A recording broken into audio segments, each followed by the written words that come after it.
பெரிய டைரக்டர்கள் நெறைய பேரோட படம் வந்து ரிலீஸ் ஆகாம இருக்கு. மனிஷி படமாகட்டும், பிசாசு 2 ஆகட்டும், அடுத்து வந்து ட்ரெயின் ஆகட்டும். இது எதுவுமே இன்னும் ரிலீஸ் ஆகாம இருக்கு. அவங்களுக்கு கூட என்ன பிரச்சனையா இருக்கும்? இப்ப சின்ன டைரக்டர்கள்லாம் சரி ஓகே கொஞ்சம் ஸ்ட்ரகிள் ஆகுறாங்கன்னு ஓகே. மிஷ்கின் அவரோட படங்களுக்கு கூட பிரச்சனை ஆகுதுன்னா என்னவா இருக்கும்? எல்லாமே ஓடிடி பிரச்சனை தான். ஓடிடி பிஸ்னஸ் பண்ணாமல் படத்தை ரிலீஸ் பண்ணுறதுல எவ்வளோ சிக்கல் இருக்குங்கிறது தயாரிப்பாளர்களுக்கு தெரியும். ஒரு பெரிய தொகை அங்கேருந்து தான் வருது.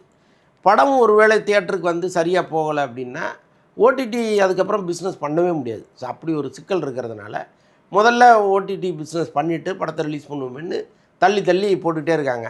இப்போ தானுசாரை பொறுத்தளவுக்கு அவர் இப்போ அடுத்து அரசன் பண்ணிகிட்ருக்காரு, ராஜன் வகைரா பண்ணிகிட்ருக்காரு, அதோடு சேர்த்து ட்ரெயின் படத்தையும் கொடுத்துடலான்னு அவர் நினச்சிட்டு இருக்கார். ஸோ அப்படி ஒரு சூழ்நிலை வரும்போது இதெல்லாம் ஈஸியாக நடந்துடும். பட்டு அதான் இப்போ பொதுவாகவே சினிமாவில் வந்து பிஸ்னஸ்ஸுங்கிறது எல்லாருக்குமே கஷ்டமாக தான் இருக்குது. அதில் இந்த மாதிரி மிஷ்கின் மாதிரி பெரிய டைரக்டர்களுடைய படங்களும் போய் மாட்டிக்குது. அது தவிர்க்க முடியாது தான். Okay sir. இப்போ நீங்கள் பேசும்போது சொன்னீங்க அரசன் படம் அப்படிங்கிற மாதிரி சொன்னீங்க. அரசன் படத்தை பொறுத்த வரைக்கும் அதை பற்றி டாபிக் எடுத்தாலே வெற்றிமாறன்ட்ட சிம்பு மாட்டினாரா, சிம்பு கிட்ட வெற்றிமாறன் மாட்டிக்கிட்டாரா அப்படிங்கிற மாதிரிலாம் பேசிகிட்டு இருக்காங்க. படம் ப்ராப்பராக தான் ஷூட்டிங் போயிட்டுருக்கு. பட் ஏன் இந்த மாதிரியெல்லாம் தகவல் வருது?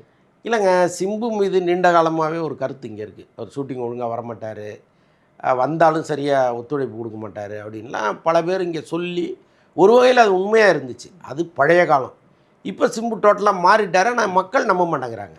ஸோ அதுதான் வந்து இது போன்ற வதந்திகளுக்கு ஒரு பெரிய காரணமாக இருக்குது. இன்னொன்று அரசன் படப்பிடிப்பு ஆரம்பித்து ரொம்ப அவங்க நினைத்த வேகத்துக்கு போயிருந்தால் நேரம் முடிஞ்சிருக்கும். பட் அது போகாமல் போனதனுடைய காரணங்கள் நிறையா இருக்குது இங்கே. ஆனாலும் எல்லாரும் வந்து சிம்புவை மட்டுமே குறை சொல்கிறாங்க. மொத்தமே சிம்பு தான் காரணம் அதுக்கு அப்படின்னு. ஒரு பக்கம் தயாரிப்பாளர் தயாராகாமல் இருந்தார், இன்னொரு பக்கம் வெற்றிமாறன் ஒரே நேரத்தில் 2 படம் இயக்குகிற ஒரு சூழ்நிலை கையில் எடுத்தார். ஸோ இது எல்லாம் சேர்ந்து தான் அரசன் வந்து மெல்ல நகர்ந்துகிட்டு இருக்கு. ஸோ எல்லாத்துக்கும் காரணம் சிம்பு தான்னு பழியை தூக்கி அங்கே போட்டாங்க. அது நம்ம காலகாலமாக பார்த்துட்டு வர்ற செய்திகளின் அடிப்படையில் உள்ள உணர்வு அது. அது அவ்வளோ சீக்கிரம் மாறாது.